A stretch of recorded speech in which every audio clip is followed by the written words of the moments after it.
dear viewers, thank you for joining us. You're watching our weekly program Talk to OBN on OBN Horn of Africa media channel. Today we're going to discuss about media affairs and Ethiopian press issues. I am joined by Dr. Anteneh Tsegaye, Assistant Professor of Intercultural Communication. Thank you for your time. Thank you. Over the past 5 years, we have seen reforms on various sectors. How do you put the reform undergone in the areas of media? Maybe to give you a context on this, the recent Ethiopian political reform has taken about 5 years, and before that, we know that there are a lot of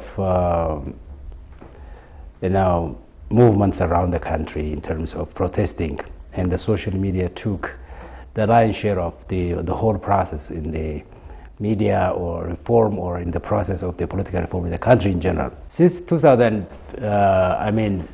since this 5 years, I think we can divide the years into 3 phases. The first one is the early stage of the reform, and that we can call it the honeymoon period. And the second is the war scenario that Ethiopia was engaged in the northern part of Ethiopia. And the third is now, or this time, what's happening this time after the war or after the negotiation between the government and the TPLF. So to begin with, I think it is quite important to understand that Ethiopia's media has adopted what we call interventionist multicultural media as a policy and an institutional arrangement. That means there is the government has the power, or the government has the right to intervene, to promote diversity, to promote equity, and to promote pedagogy, equity of pedagogy, and access to media for all of its citizens and or from the groups from different ethnicity or religion. So that has been, the trend, and it has never changed in this country. The policy is exactly the same. But right after the reform, the government attempted to open all the windows, all the opportunities for media professionals and media houses to engage in the Ethiopian media landscape. So we know that Ethiopia was known for, jailing journalists and banning some media houses and online censorship, and Ethiopia was known for this. And at the early stage of the reform, the government opened all the windows, and all the media professionals that we are familiar with, and the media houses as well, they were granted free access to the country, and a number of new media houses were launched, and the government licensed different media houses having their own ideologies. So what happened in this period, it was just like the honeymoon, that everybody was free to engage in any topic, all the topics were on the table. So we had a good opportunity as media professionals. But what happened was, the media was not good enough to enjoy that opportunity, or at least to seize that particular opportunity for a longer period of time. That happened because the media was, polarized into extreme positions, and that we are familiar with, the 3 well-known polarities in this country, ideologically speaking. Those advocating the unitary system, those advocating the nations and nationalities, and even the group that denied that there is no common Ethiopia. So the media was scattered and at the same time, polarized with these 3 political ideologies. And when you look at them from the onset and from the outside, it looks like, the media is multicultural in terms of entertaining ideologies. But within every media house, the ideology is exactly the same, single story. So you don't see multiculturalism within a given media house.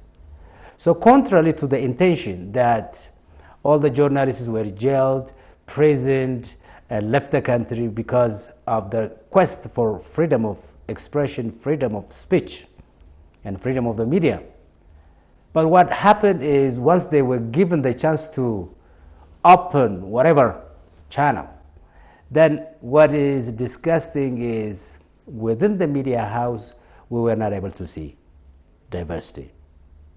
Diversity in terms of ideology. And this became a serious cause for the second phase of the reform, that is the war in the northern part of Ethiopia.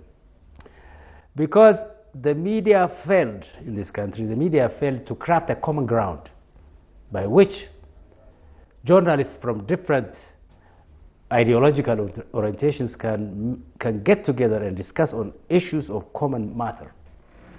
But that became a serious problem, and we saw its manifestation as the war in the northern part of Ethiopia. And we know that, and we are familiar with how the war was reported. So if you let me talk about the second phase, then we like it or not, we stretched the media into different corners. And that, by default, brought, accelerated the war.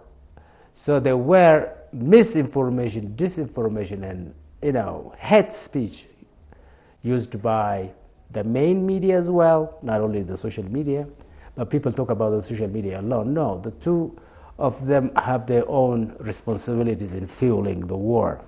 But when we talk about the war, I think we don't need only to see only the internal matter, because the global sphere had its own impact, and how Ethiopia was imaged by the Western world, and how the war was characterized, and how Ethiopia failed to portray itself to the level expected. So added to that, in-house or at home, the media was highly polarized, and especially the social media extremely used fake news and hate speech, and we were not able to even, as journalists, we need to be neutral as one of the principles, but you can't be neutral from your own country. And as we know, wherever there is United States engaged in a war scenario, for example, the CNN takes the responsibility of building a good image about the United States and explaining the intentions of the United States to the rest of the world. And that's what we call the media war front.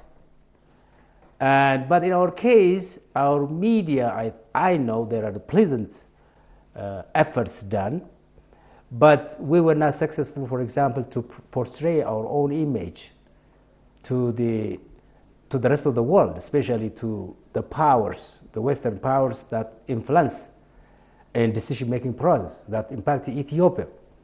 And the reality of Ethiopia was not truly or effectively portrayed, except in some cases government officials from communication or from embassies in different countries of the party. They tried to do their job, added to the normal movement, for example. Some movement in the diaspora contributed a lot. But the question is, how far did the Ethiopian media work hard to combat and portray the real picture of Ethiopia, and at the same time trying to create what we call a social cohesion, and working for peace, and working for stability, working for national priorities were not that much capitalized. So even though there are a lot of fake news and hate speech that even risked the possibility of war in different parts of the country, added to the Tsegaye war. And in all those scenarios, finally, the Ethiopian government and the TPLF signed agreement in Pretoria, and the government is trying to exercise those regulations or those points to be considered into practice. But now this is the third scenario. Now we are after war. In one way or the other, something that we could have aborted, something that we could have prevented, happened already. So we were in a war scenario. So now I think we need to learn something from that. We don't need to repeat the same problem again. And we need to examine what were the opportunities that we lost. You see, we were given the opportunity, the media was given freedom, even without changing the policy. The government intervention policy of multicultural media was not changed, but the practice was automatically free for all and for all contending parties. But what is interesting is when we talk about the media freedom, people talk about something often that comes from the external. And those who fight freedom, those who fight for freedom, they always think that freedom comes from somewhere outside of them. But I think it is also something that we should also free ourselves from.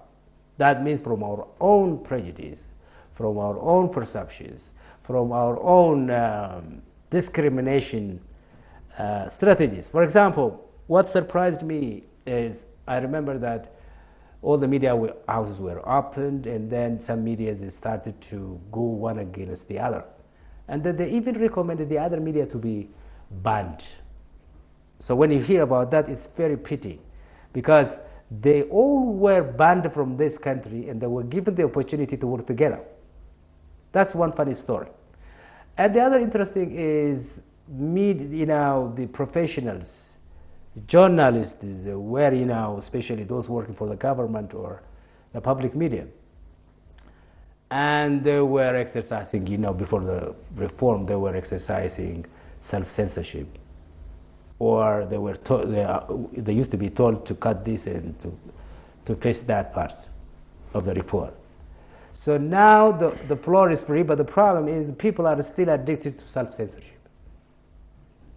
And whether the managers enjoy that or not, I'm not quite sure about that, but there is the addiction of self-censorship. So the risk to the current Ethiopian media is crafting a common working environment. And whether we like it or not, we have only one country. And at the same time, something we need to understand is, media or journalism is not only in the local languages. I don't know why we refrain ourselves from the foreign language medium. Because, you can serve your people, you can communicate, you can inform, you can educate your people. But at the same time, you should also speak some foreign language and influence the rest of the world, because if the world is not listening the real image of Ethiopia, then they continue branding their own image about something which is not actually pleasant or may not descriptive of this country. So the decision of the world in one way or the other affects this country. So the current, or in the third phase, I expect people to especially to come to their consciousness and focus on priority areas like the national dialogue or the reconciliation process, about trying to build or contribute to the nation building process, and healing the pains of victims, and trying to create a working and cohesive social environment in the nation. Okay, is there press freedom now in Ethiopia? Is there freedom of press now in this country? That's your question. Yes. Maybe I would like to remind you, when I explained, the honeymoon period of the media. If all the media houses and all those in asylum brought to the country, and they were given the freedom, the free space, and what happened then? What happened was the media was not effective enough in making use of the opportunity once at hand. So instead of demanding too much and extended press freedom without responsibility is a challenge. That's what we have experienced. Freedom doesn't come from the sky. Freedom comes from you, and at the same time from external sources. If you are given, a pleasant space, they need to seize that particular space first and contribute to the next step. What about if the media was engaged in fragmenting itself and in misinforming and disinforming, fueling conflicts in one way or the other, disintegrating the country, and becomes a risk to the stability of a country? You see, like I said to you before, freedom is not from the sky. It is a contribution of you and the contribution of the external sources. If the external source, the government, for example, extended, I think we enjoyed listening to contending political ideologies on one particular TV house in the early stages. But later we come back to ourselves. That back to ourselves means, it's not a good story, actually. As Ethiopians, that we don't want to hear about something wrong about ourselves. But every time we want to hear about something pleasant about ourselves. But listening to something unpleasant is also important.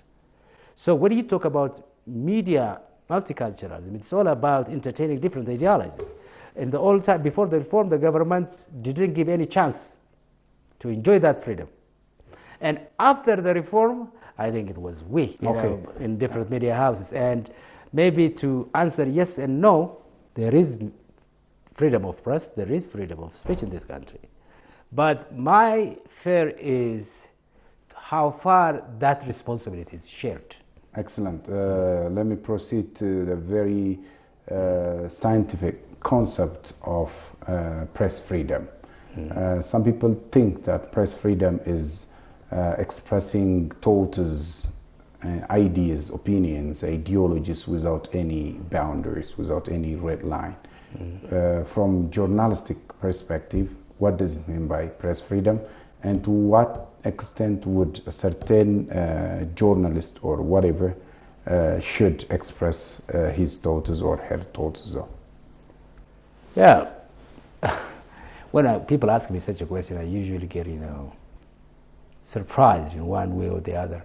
You see, freedom of press, freedom of speech. There is no freedom without responsibility. See, these days in Ethiopia, when activists are caught maybe fueling hate speech, they immediately revert themselves to what? Journalists.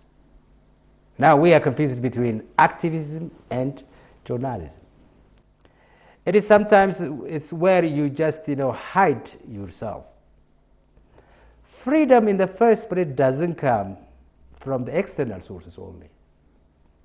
It also demands freedom from inside, freedom from your own perceptions, your own misunderstandings, your own stereotypings, your own agenda setting.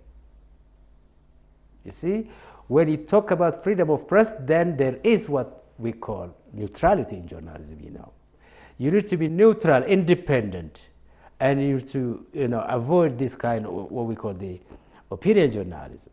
So that element, that guide also is associated with what we call the freedom. So when you say freedom, the first thing is that there must be a legal framework that bind both the government and journalists in terms of policy to exercise freedom of press, freedom of speech. But that document or that protocol should go in line with the national priorities and should go in line with the international rights as well. Sometimes there must be, a compromise between the Western dictated press freedom and at the same time the working condition in a particular country. So there is no a clear yes or no, but still I believe that the person who assumes himself as a journalist should make himself sure that the press is free in a sense that he is free himself from his own prejudices, his own agenda setting, his own twisting of data, manipulating data and the like. So most of the time I don't know why we see only outside and we think of the government offering us the freedom or not. But the freedom is a two-way process. So we know that this is an international requirement. It is a local demand as well. And the reform process is all about this. Before the reform, there was no any option by which a journalist can produce something free of. Unless if it goes against the government, then we know that journalists were used to be jailed. But now the trend is the other way around. Sometimes, you can write about everything, but how could you write about, highly unclassified military information at the expense of freedom of press? How do you insult a group of society, giving, a demeaning term, and then demand that's a freedom of press? Let alone we living in this country, in developing countries. I think you know about the Danish journalists. So there is a limit. There is always a limit. There is no freedom. But in this context, in the context of journalism, in the context of Ethiopia, I think something that we can't compromise is the national priorities and national peace and national security issues. But in the whole process, during the war, you remember that there were some well-known activists that used to post unclassified, high-priority military information to the press, and that means whether it is in the social media or in the mainstream media, and you know how that costed Ethiopia. Ethiopian Broadcast Authority is mandated to check and monitor, to give license, whatever, to the concerning personalities who run media.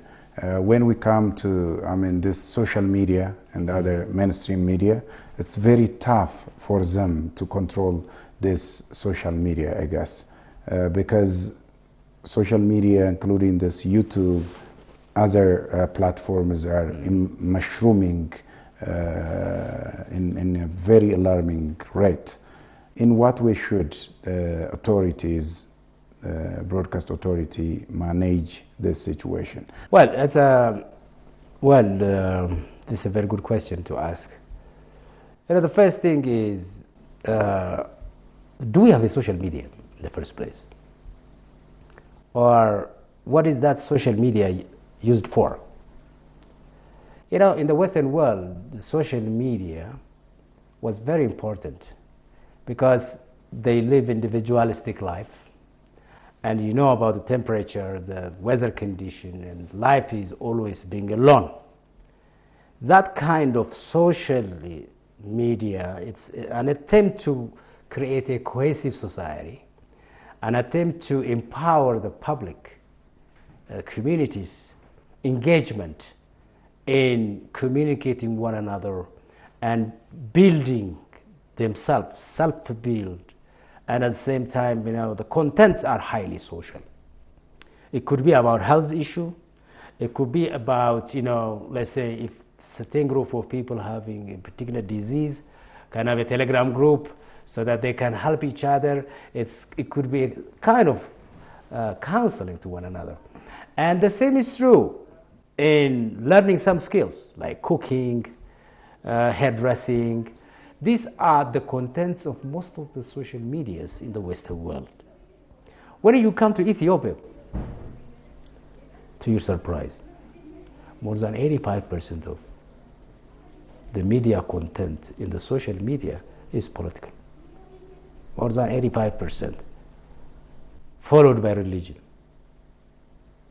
And the third is of high level of mocking.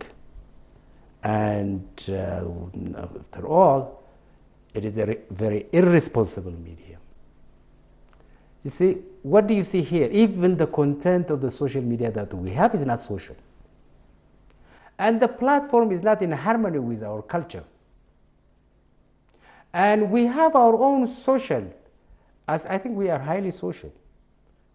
In the Western country, you can't be alone, you can't be, everywhere with people. You can't mingle with people like that. Life is always alone or in a limited distance, social distance. But in our case, we are always social. You can't be alone in this country. So we have our own platforms like Iddir, Uku, Baltina, or whatever that people can chill around and then they can deal with their own social issues. But in the social media platform in Ethiopia, if you ask me, most of its effort is not pleasant for national development or making for creating educated or conscious society. So that's the first problem. The second is, nobody checks, nobody regulates. And more interestingly, we are people that we don't check. We always take what comes first as the true information. That becomes viral across. And then most of the time, that could be a good reason for some of the distractions. One of the main cause for one of the distractions across the country. But maybe what should the government do? That's a very important point. I was on the interview on the ETV and other different forums on how to deal with this. And for peace, social media for peace and security, social media for federalism, and also social media for the health, and how that was a problem. How the social media was a high health risk. A very good example is during the COVID. During the COVID era, our health professionals suffered a lot in convincing the public, because people trust, traditional herbals and what people say about this and that, instead of listening to the health professionals, and that even went against the profession in the public health. There are a lot of evidences on this. Maybe back to the point to regulate. Then the first thing is, the platform is a new media and it's quite different. The broadcasting authority can manage the mainstream media. It's very difficult to manage the social media, but in line with with the national security offices, the intelligence offices, they could work hard in trying to regulate the contents, and of the algorithm, and they can work with the platform providers like the Facebook. But in the Facebook, in the previous era, you remember in early stage, they say that they are not responsible for taking care of what content a particular individual produces, and they say they are simply platform providers. But now recently they agreed to work in line with the government and security officials to try to regulate and try to study. I think there are also some softwares already developed in Amharic, and there are also some others being prepared in other Ethiopian language to regulate the words and the phrases. That's the linguistic regulation. And there are also other technical ways by which hate speech and misinforming, disinforming and malinforming could be managed. Do you have an ideal nation, an ideal country, which fully entertained the so-called press freedom? And I will proceed to my follow-up question. Okay, let me answer this in short. No, there is no such kind of thing. Because I teach media, culture and society to PhD students. And the media doesn't come from the sky. It has to go in line with the society. And the questions of the society is in the culture of the society. So there is no one linear yardstick and that you simply rate and say, oh, this is a model. No, it's all about whether that works for that particular country or not. Obviously, there are common issues, sure, shared issues, but it's all about the three things working together. There is what we call a triangular relationship between the society, the media, and the culture.